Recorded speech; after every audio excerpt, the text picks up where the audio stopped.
سیدنا صدیق اکبر نے بھی یہی وصیت کی تھی کہ میرا جنازہ پڑھ کے پھر حضور کے سامنے لے جانا اور سلام عرض کرنا۔ حضرت انس سے بھی روایت، حضرت علی سے بھی روایت، حضرت صدیق اکبر کی وصیت تھی حضور کے پاس لے جانا اور حضور سے اجازت مانگنا، اجازت مل جائے تو قدموں میں دفن کر دینا ورنہ جنت البقیع میں۔ تو حضرت علی المرتضیٰ اور حضرت انس روایت کرتے ہیں کہ ایسا ہی ہوا کہ ہم نے جنازہ اٹھایا، پڑھا اور پھر حضور کے مواجہ انور کے سامنے رکھ دیا اور سارے ہاتھ باندھ کے عرض کرتے یا رسول اللہ ھذا ابو بکر یستاذن، اے اللہ کے پیارے محبوب صلی اللہ علیہ وسلم، یہ ابو بکر ہیں، آپ سے اجازت طلب کرتے ہیں، آپ کی قربت میں دفن ہونے کا شوق ہے، ہمیں کیا حکم ہے؟ تو اس وقت حجرہ عائشہ تھا، یہ گنبد خضرا نہیں بنا ہوا تھا، صرف حجرہ تھا، اس کو تالا لگا تھا، چابی حضرت عائشہ کے پاس ہوا کرتی تھی رضی اللہ تعالی عنہ، تو تالا لگا ہوا تھا اور لوگوں نے رکھ کے یہ عرض کیا، تو پھر کیا ہوا کہ وہ تالا خود بخود کھلا، پھر کنڈی بھی خود بخود کھلی، اور پھر جو دروازہ تھا وہ خود بخود کھلا اور اندر سے آواز آئی اوصل الحبیب الی الحبیب لأن الحبیب الی الحبیب مشتاق، یار کو یار سے ملا دو، یار تو پہلے یار کا انتظار کر رہا ہے۔ تو قبر انور سے یہ آواز آئی، حضور کے روضہ انور سے یہ آواز، اور ہمارا عقیدہ ہے اور مسلمہ عقیدہ ہے اور تمام امت کا عقیدہ ہے کہ حضور اپنی قبر میں زندہ ہیں۔ یہ بعد میں فتنہ پیدا ہوا حضور علیہ السلام کے حوالے سے، یہ جو معاذ اللہ میری زبان وہ بوجھ نہیں اٹھاتی جو لوگ کہتے ہیں، یہ حضرت شیخ عبد الحق محدث دہلوی علیہ رحمہ نے لکھا ہے تتمہ مدارج النبوہ میں۔ آپ کہتے ہیں اللہ کا شکر ہے، بہت سارے معاملات میں امت میں اختلاف پیدا ہو گئے، لیکن اللہ کا شکر ہے کہ اس معاملے میں تو کوئی اختلاف نہیں کہ حضور اپنی قبر انور میں زندہ ہے۔ یہ حضرت شیخ نے لکھا ہے، تو اس کا مطلب ہوا کہ یہ بات کا اختلاف ہے۔ تو حضور علیہ السلام اپنی قبر انور میں زندہ ہیں۔ حضرت ابو درداء رضی اللہ تعالی عنہ نے جب آقا کریم نے درود و سلام کی ترغیب دی تو کہا حضور جب آپ انتقال کر چکے ہوں گے تو کیا ہم اس وقت بھی آپ پہ درود پڑھیں؟ تو حضرت ابو درداء نے جب حضور سے پوچھا، ابن ماجہ کی روایت ہے، تو کہا حضور جب آپ وصال کر چکے ہوں گے تو درود و سلام اس وقت بھی جاری رکھیں؟ تو آقا کریم علیہ السلام نے ارشاد فرمایا انما حرم علی الارض ان تاکل اجساد الانبیاء فنبی اللہ حی یرزق، فرمایا ہاں بعد میں بھی میرے پر درود جاری رکھنا، اللہ نے مٹی پہ حرام کر دیا ہے کہ وہ نبیوں کے جسم کو کھائے، نبی قبروں میں زندہ ہوتے ہیں ان کو رزق دیا جاتا۔ میرے حضور نے کہا نا ارسلت الی الخلق کافہ، میں تمام مخلوق کا رسول بنا کے بھیجا ہوں، تمام مخلوق کا، صرف انسانوں کا نہیں، تمام مخلوق، ارسلت الی الخلق کافہ، تمام مخلوقات کا رسول ہو۔ تو حضور مٹی کے بھی رسول ہیں، تو کیا مٹی اپنے رسول کو کھا جائیں گے؟ یہ کیسے ہو سکتا ہے؟ تو مٹی کے اوپر حرام ہے، یہ لفظ ہے انما حرم علی الارض ان تاکل اجساد الانبیاء، اللہ نے مٹی پر حرام کر دیا کہ وہ نبیوں کے جسم کو کھائے۔ فنبی اللہ حی یرزق، یہ سیاستہ کی روایت پڑھ رہا ہوں، نبی اپنی قبروں میں زندہ ہوتے اور انہیں رزق بھی دیا جاتا۔ اس کائنات میں جتنے بھی انسان بستے ہیں ان میں سے افضل مجد و شرف کے لحاظ سے اہل ایمان ہیں۔ کفار اخلاقی قدروں میں جتنے مرضی بلند کیوں نہ ہوں، مال و دولت، شہرت، ثروت، جاہ و منصب، اقتدار، سب کچھ ان کے پاس ہو، لیکن ایک مسکین مومن کی شان تک نہیں پہنچ سکتے۔ اس لیے اس کائنات میں بسنے والے انسانوں میں سب سے افضل شخص مومن ہے۔ اہل ایمان میں سے فضل و شرف رکھنے والے علماء اور اولیاء ہیں۔ علماء و اولیاء میں سے اغیاث اور اقطاب فضل و شرف پاتے ہیں۔ اغیاث اور اقطاب کا جہاں نقطۂ عروج ہوتا ہے وہاں تابی کا مرتبہ شروع ہوتا ہے، اور جہاں تابی اپنے نقطۂ کمال کو پہنچتا ہے وہاں صحابی کا کمال اور عظمتیں شروع ہوتی ہیں۔ صحابہ میں سے جو مہاجر صحابہ ہیں وہ فضیلت والے ہیں، مہاجر و انصار میں سے جو بدر میں شریک ہوئے ہیں وہ افضل ہیں، اور ان میں سے 10 مبشرہ جن 10 لوگوں کے لیے حضور نے جنت کی بشارت دی وہ افضل ہیں۔ ان 10 لوگوں میں 4 اصحاب افضل اور مرتبہ و مقام سے اعلیٰ ہیں، اور ان 4 میں سے سب سے افضل حضرت ابوبکر صدیق رضی اللہ تعالیٰ عنہ۔ یہ ہمارا اہل ایمان کا عقیدہ ہے۔ صحابہ کے درجے متفاوت ہیں۔ جس طرح آسمان کے اوپر نظر دوڑائیں تو آپ کو ستارے نظر آتے ہیں، کوئی روشن، کوئی ٹمٹماتا ہوا، کوئی بڑا واضح، اس طرح اس افق پہ بھی آپ کو ستارے نظر آئیں گے۔ صداقت کے تارے بھی ہوں گے، عدالت کے ستارے بھی ہوں گے، ولایت کے، امامت کے، طرح طرح کے ستارے نظر آئیں گے۔ درجوں کے اعتبار سے متفاوت ہیں، لیکن حضور علیہ السلام کے تمام صحابہ کی تعظیم و توقیر ہمارے اوپر واجب ہے۔ سب سے افضل صحابی جس کو شرف ملا اور عظمت سب سے فضیلت والی نصیب ہوئی وہ حضرت ابوبکر صدیق کی ذات ہے۔ کہتے ہیں حضور کا سایہ نہیں تھا، لیکن یہ سائے کی طرح حضور کے ساتھ ہی رہے، ساری زندگی حضور کے ساتھ گزاری۔ بدر کے بھی ساتھی ہیں، قبر کے بھی ساتھی ہیں، غار کے بھی ساتھی ہیں، اور حد ہو گئی مزار کے بھی ساتھی۔ جے شک ہووی تے چل مدینے، آ ویخ لے جوڑ مزاراں دا، بن یار نبی دیاں یاراں دا۔ حضور علیہ السلام نے ارشاد فرمایا، اپنی صحبت اور اپنے مال سے جس نے سب سے زیادہ میرے اوپر احسان مندی کی ہے اس شخص کا نام ابو بکر ہے۔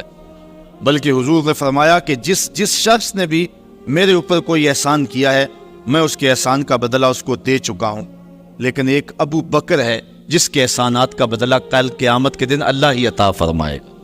یہ صرف حضرت ابو بکر صدیق کی ذات ہے۔ اور حضرت عمر کہتے ہیں، قال ابو بکر سیدنا و خیرنا و احبنا الی رسول اللہ صلی اللہ علیہ وسلم۔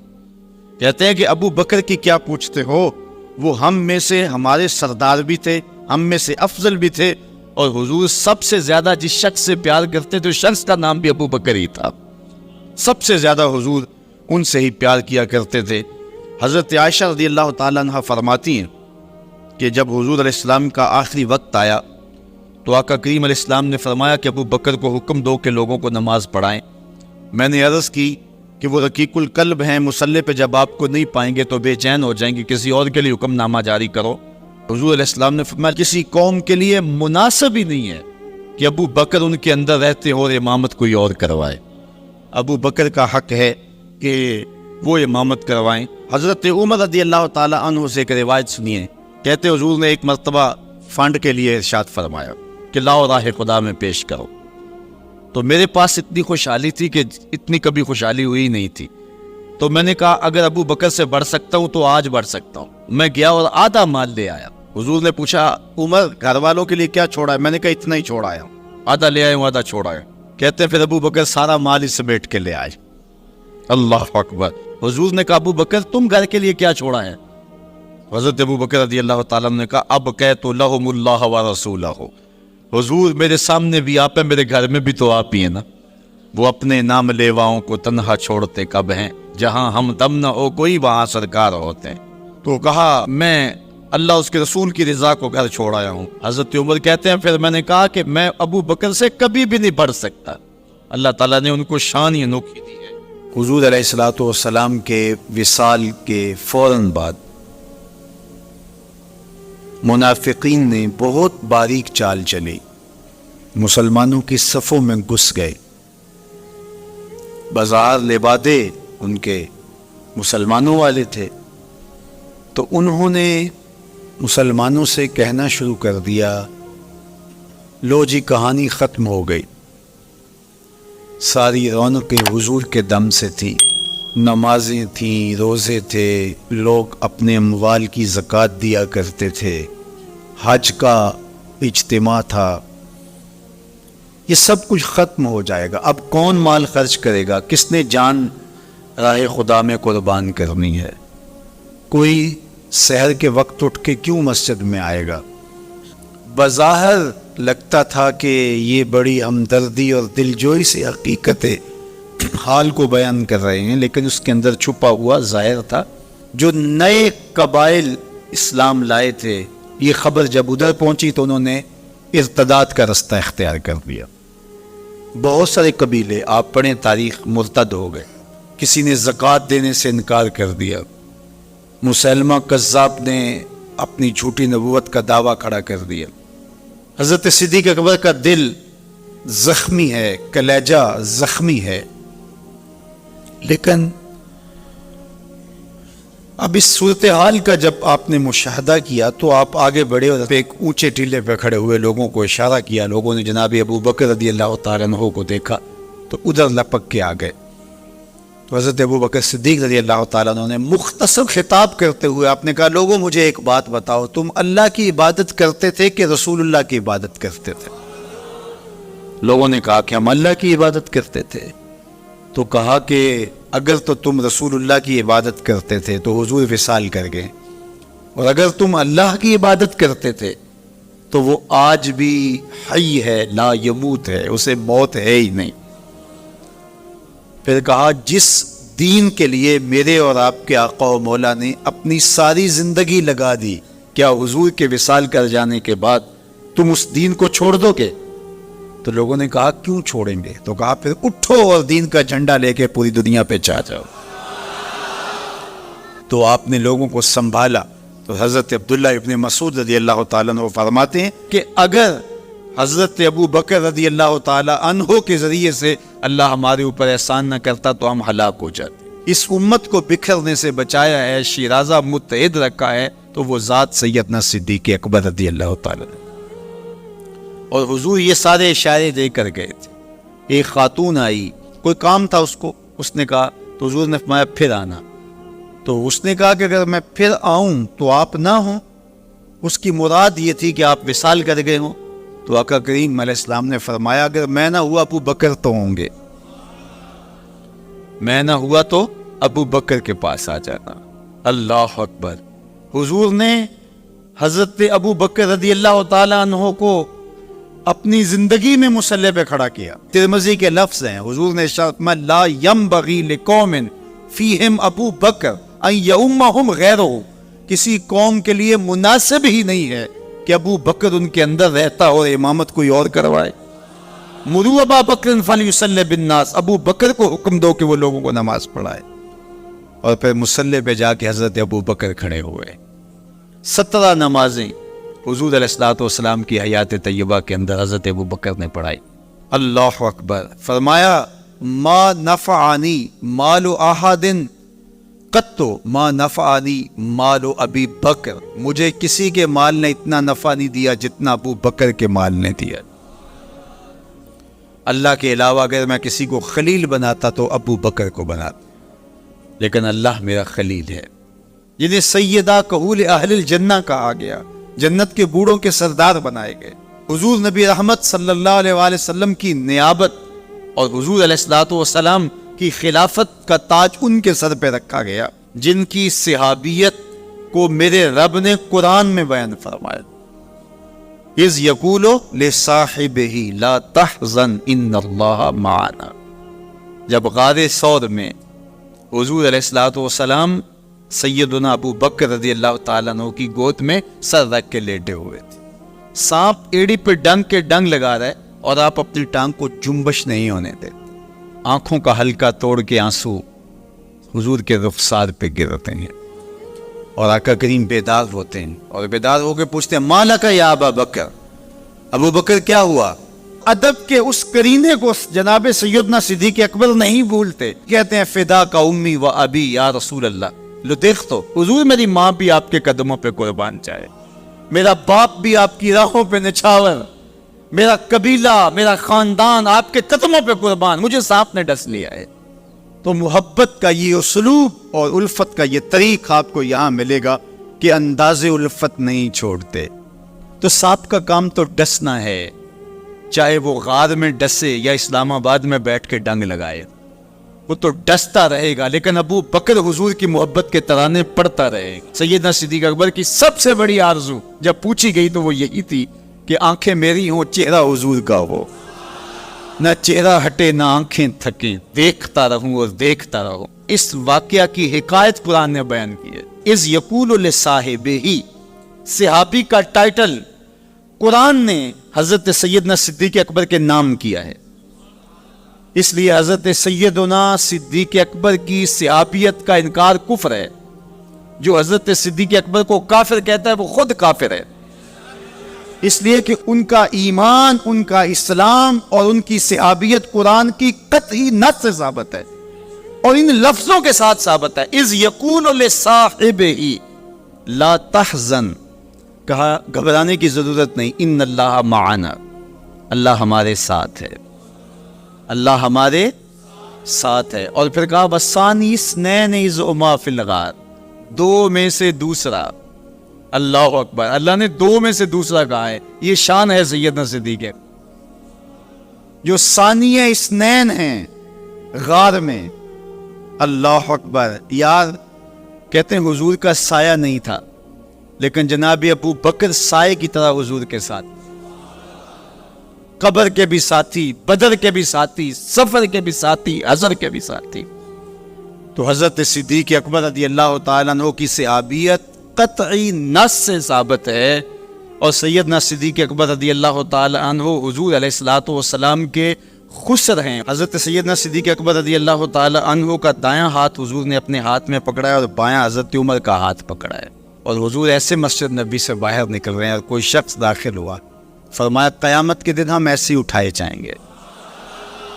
دائیں ہاتھ میں ابو بکر کا ہاتھ ہوگا، بائیں ہاتھ میں عمر کا ہاتھ.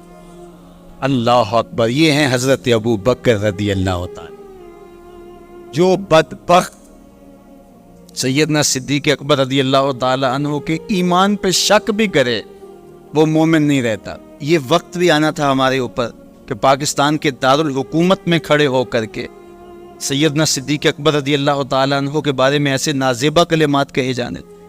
استغفر اللہ، العیاذ باللہ.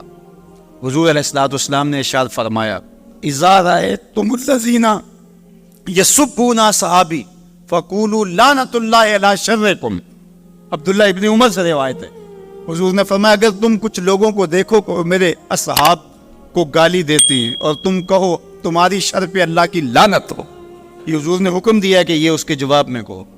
اور ایک حدیث کے لفظ ہیں، حضور علیہ السلام نے ارشاد فرمایا من سب اصحابی فعلیہ لعنت اللہ والملائکۃ والناس اجمعین.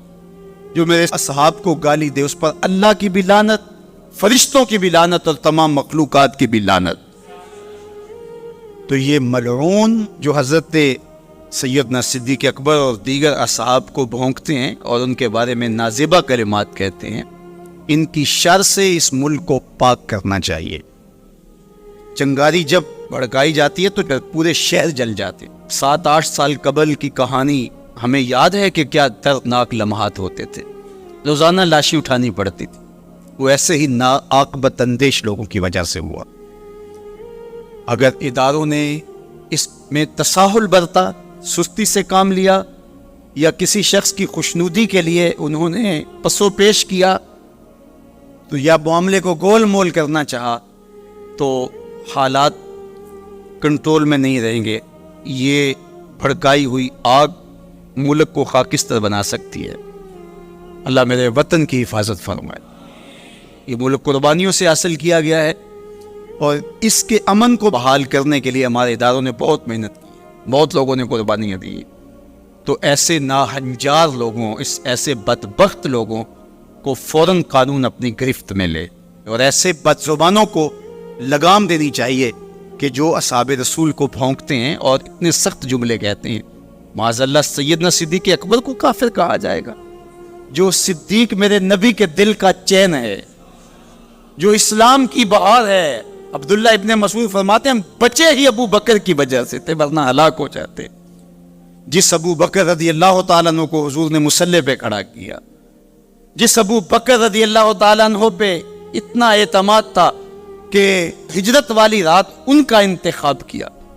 حضرت سیدنا عمر رضی اللہ تعالیٰ عنہ نے حضرت ابو بکر رضی اللہ تعالیٰ عنہ کا ذکر کیا اور رو پڑے اور کہا کہ ابو بکر میری زندگی کی ساری نیکیاں لے لے اور غار والی ایک نیکی مجھے دے دے.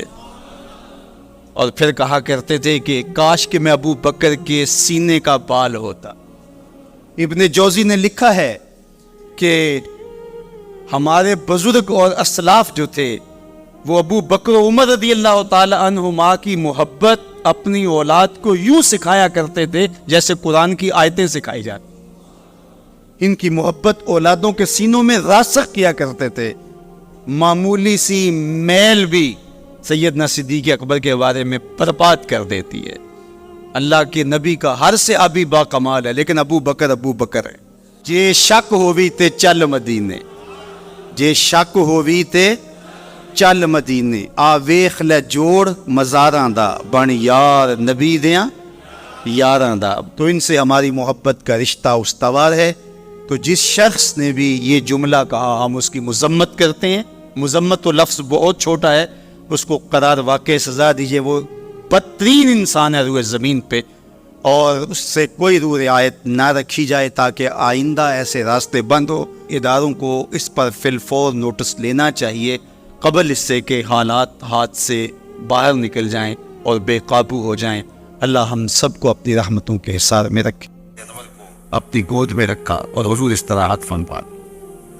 اب جب سانپ کی سانس اٹھنے لگی، وہ بھی چونکہ اس سوراخ میں ہی تھا، اور وہ کبھی سوراخ سے باہر آتا، کبھی سوراخ سے باہر آتا، جا بجا سوراخ تھے۔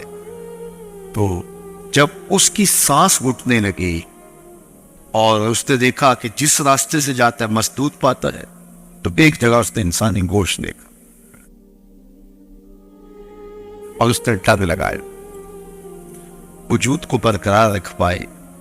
یہ کوئی تماشا لبے بام پوڑا ہے، لیکن حضرت سیدنا صدیق اکبر نے اپنی ٹانگ کو جنبش نہیں آنے دی۔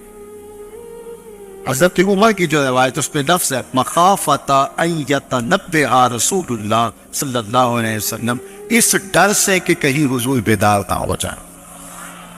لم یتحرک، اپنی ٹانگ کو حرکت نہیں آنے دی۔ لم یتحرک مخافۃ ان یتنبہ رسول اللہ صلی اللہ علیہ وسلم، اس ڈر سے کہ کہیں حضور بیدار نہ ہو۔ حضور کی نیند میں خلل، سانپ نے ٹانگ لگایا اور ایڑی ہٹی نہیں، وہ پیچھے ہٹ کے ٹنگ مارتا ہے، اور حضرت ابو بکر پوری قوت سے ایڑی کو دبایا ہے۔ اللہ تصور تو کرو، عشق کی بات تو سارے کرتے ہیں، عشق ابو بکر سے سیکھو۔ یہ ہے وہ محبت کی کہانی۔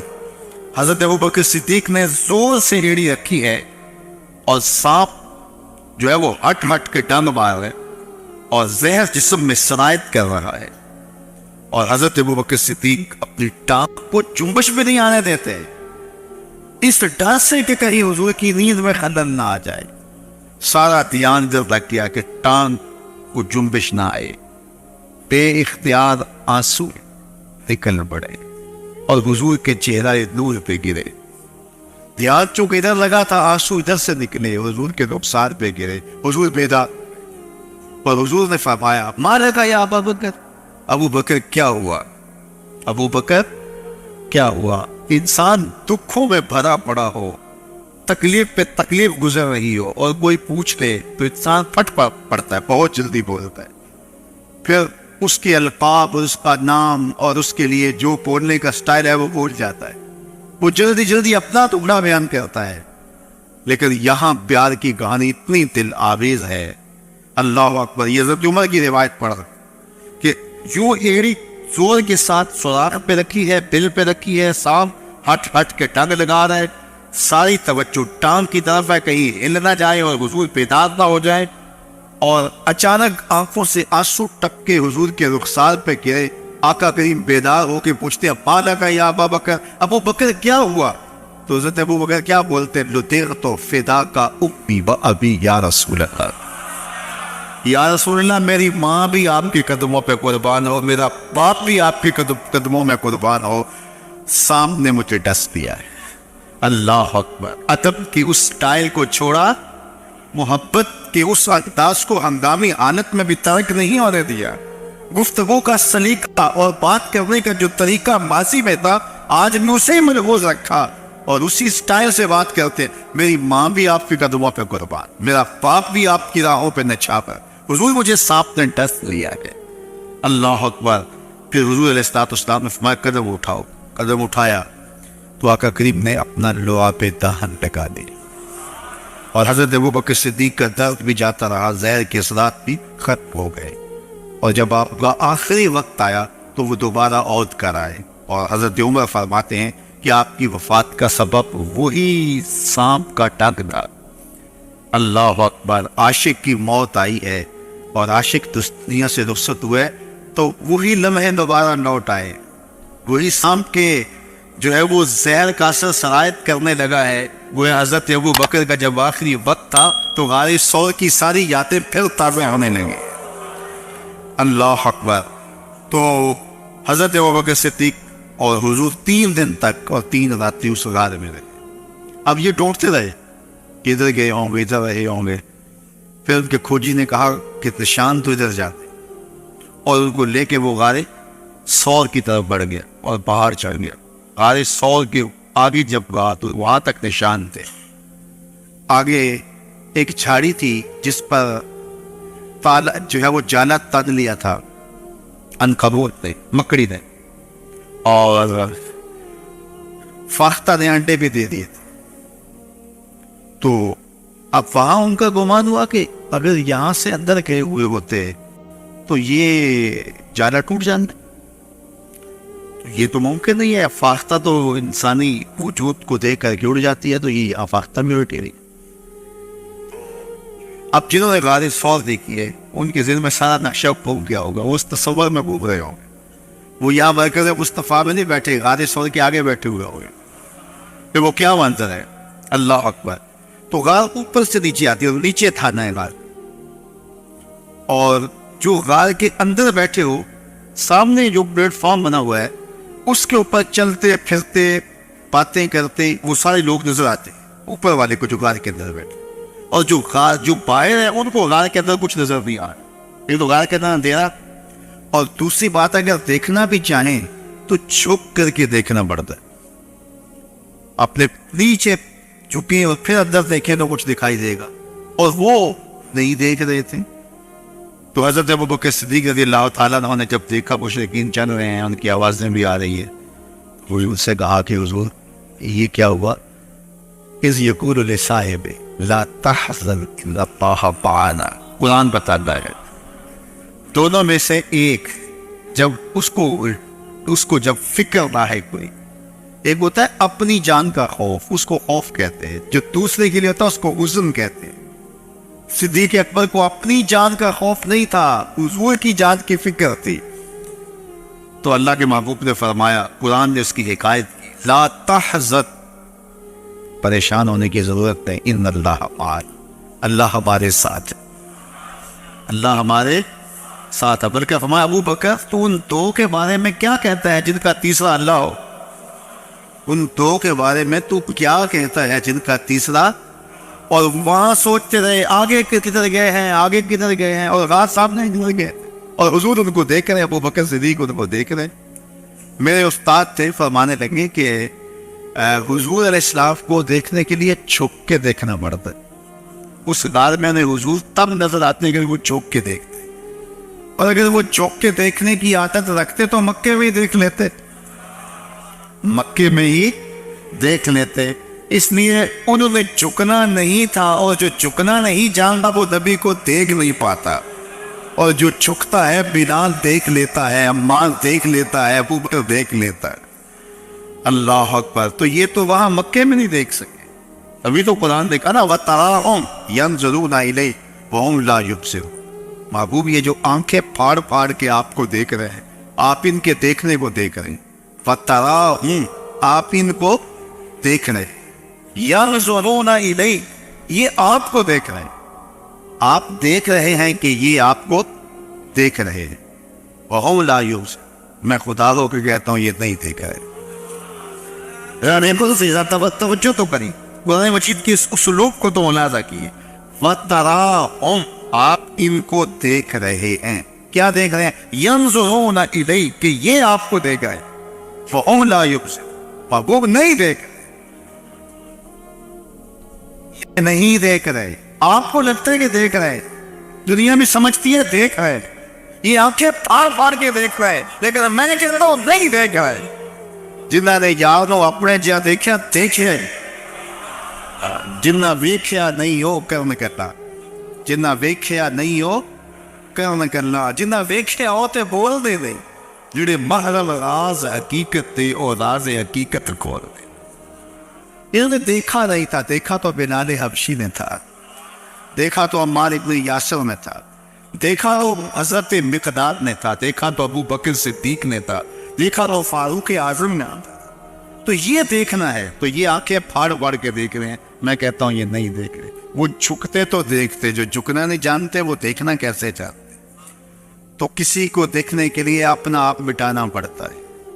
اپنا آپ جب تک مٹے گا نہیں تو کوئی دکھائی نہیں دے گا. جب مٹ جاؤ گے تو جلوہ یار بھی دکھائی دے گا، جلوہ حبیب بھی دکھائی دے گا.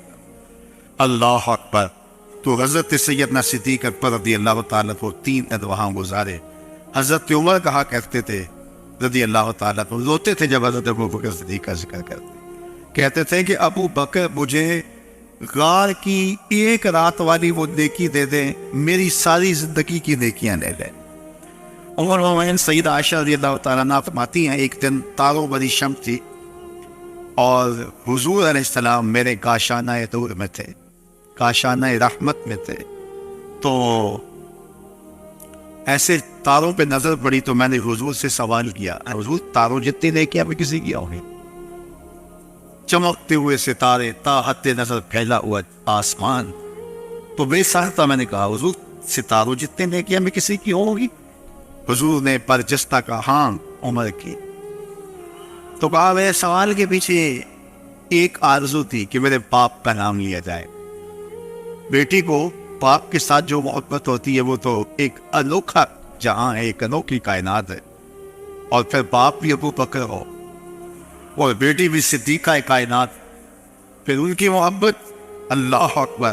تو کہا حضور آسمان کے ستاروں جیسی دیکھیاں بھی کسی کی ہوگی؟ اور آرزو یہ تھی، کان یہ سننا چاہ رہے تھے کہ میرے باپ کا نام لیا جائے گا، لیکن حضور نے کہا عمر کے. تو عائشہ رضی اللہ تعالیٰ عنہ خاموش سی ہو گئی. خاموش اس لیے ہوئی کہ توقع کے مطابق جواب نہیں تھا، آرزو کچھ اور تھی، جواب کچھ اور ملا. تو حضور نے فرمایا عائشہ کیا ہوا؟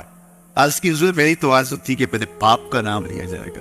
کہا عمر کی عمر بھر کی نیکیاں تیرے باپ کی ایک شب کی نیکی. اللہ اکبر. اس لیے حضرت عمر رضی اللہ تعالیٰ عنہ کہا کرتے تھے کاش میں ابو بکر کے سینے کا پانی ہوتا، کاش میں ابو بکر کے سینے کا پانی ہوتا. اور جس نے غسل بھی نہیں کیا وہ حضرت صدیق اکبر پہ بات کرتا.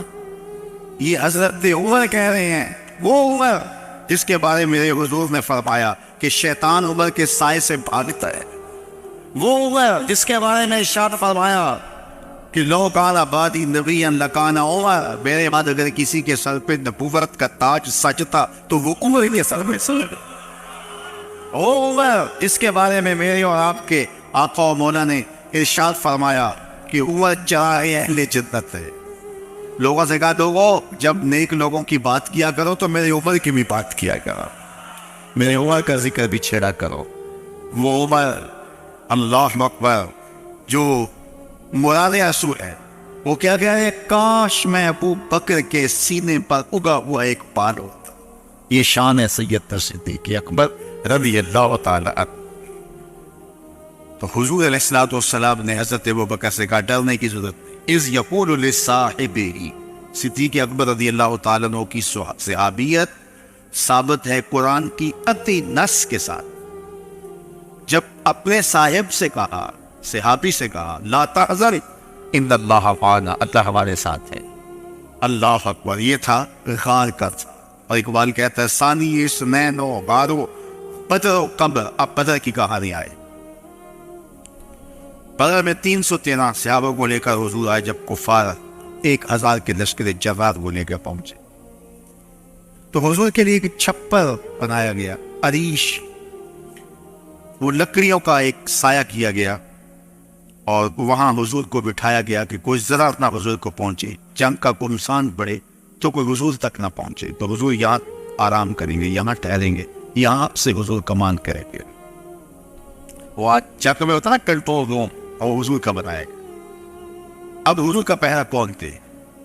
تو سارے لوگ جانے والے آئے تھے نا، سارے لوگ جانے والے آئے تھے، کوئی بھی بزدل نہیں تھا، کوئی بھی کمزور نہیں تھا، لیکن اب حضور کا پہرا کون تھے؟